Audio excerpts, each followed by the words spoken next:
বেশ, খুব খেয়াল করবেন। হুম, অনের মাইয়া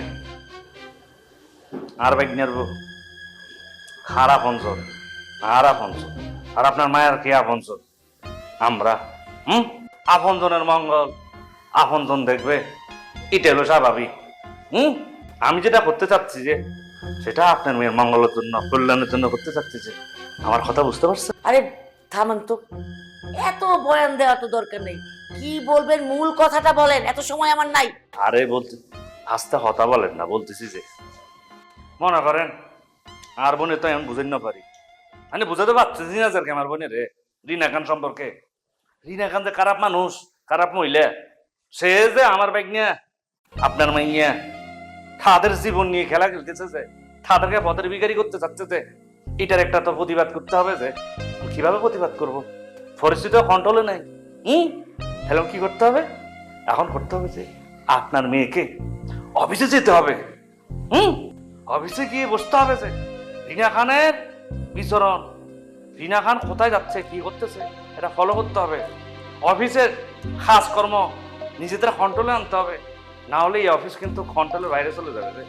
আপনি তো আমার মেয়ের ভালো চাচ্ছেন না, আপনি চাচ্ছেন আমার মেয়ে এই গ্যাঞ্জামের অফিসে যাবে, তার মানে সে বিপদে পড়বে। এত যদি ভালো চাইতেন তাহলে আপনার ভাইগনাকে বসাতেন, আমার মেয়েকে বসাতে চাইতেন না। আপনাকে কি খেয়ে বোঝাবো? হুম, আমার ইচ্ছা করতেছে আপনাকে বিষ খেয়ে তারপরে বোঝাতে যাচ্ছি। শুনে একটা কথা বলি, সেটা তো ভালো। আরে আমার বাইক না কে বসায়া যদি সেটা আমি নিয়ন্ত্রণ করতে পারতাম, সেটা মঙ্গল হতো। কেউ কখনো চায় নিজের ঘরের মেয়ে মানুষকে অফিসে নিতে? বিপদে পড়ে গেছে যে আর কি, কিন্তু কপাল খারাপ আমার বাইক নিয়ে আপনার জামাই ডেগা ডেগা খুশি, বুদ্ধি কম। এখন এই জায়গার মধ্যে সংকট খালে থাকি যদি চেয়ারে বসায়, রিনা খানের জাদুকরি চক্করের মধ্যে পড়ে সবকিছু হাতছাড়া হয়ে যাবে। যে আপনার মাইয়া মাশাআল্লাহ আছে, তার মাথায় মগজ আছে, বুদ্ধি আছে, সে পারবে যে। আর কিছু কিছু কাজ আছে না, মেয়ে মানুষকে দরকার গোছানোর জন্য। এজন্য বলছি যে আর কি, আমার বাইক নিয়ে কি দিয়ে হবে না, সেখানে আপনার মেয়ে আমার বৌমা যদি বসে, সবকিছু কন্ট্রোলে থাকবে, যে নিয়ন্ত্রণে থাকবে যে আর কি।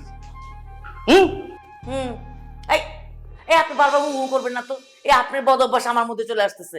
চুপ থাকেন তো আপনি। ভালো তো, বিয়ার অভ্যাস, হ্যাঁ বিয়ানের মধ্যে প্রবাহিত হচ্ছে, এটা তো ভালো জিনিস। বিআই সাহেব, আপনি এখন একটু যান, আমি আমার মেয়ের সঙ্গে একটু বুঝি কথা বলি, তারপর আপনাকে জানাই। ঠিক আছে, এই যে এখন ভালো লাগতেছে যে ব্যয়, এটা বুঝদার মতো একটা রিপ্লাই দিতেছেন, ভালো লাগতেছে যে বুঝদার মানুষ আপনি। শুনেন একটা কথা বলি আপনাকে, আমার বই আইতেছে খাল নাই, এ বিশাল সম্পত্তি কে খাবে যে? হ্যাঁ, আমি খাবো না আপনি খাবেন? আপনার মেয়ে খাবে যে? আর আমি সকাল সাপোর্ট দিব? আমি কি বারবার চট্টগ্রাম থেকে আসতে পারবো? আমার কি সময় হয়েছে? আমার বয়স হচ্ছে না? আপনার মেয়ে যদি ওখানে বসে, সে নিজের নিয়ন্ত্রণে, নিজের কন্ট্রোলে সবকিছু গোছগাছ করে নিবে আর কি।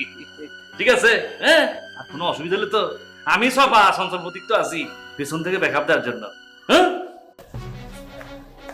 হুম।